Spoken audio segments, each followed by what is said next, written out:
Well, look, on the Georgia situation, again, we guys are, this is just a few days old, and I think it's important to say our hearts go out to all the families affected by it. Just an unbelievable tragedy at the beginning of the school year.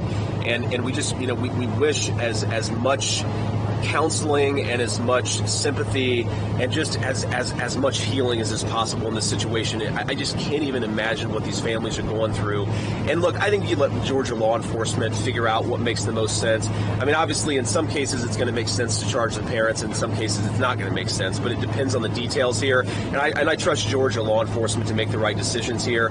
So I defer to them. I don't know every detail of this case, obviously. I don't know what they're seeing. They've got a lot of investigative materials that are not open to the public. I think we ought to trust law enforcement to do their job, and frankly, here at the southern border, we ought to trust these law enforcement to do their job too. Your second question was about talking to some of the border state senators. I mean, look, it's funny, of course, because he was potentially talking about being tapped as VP.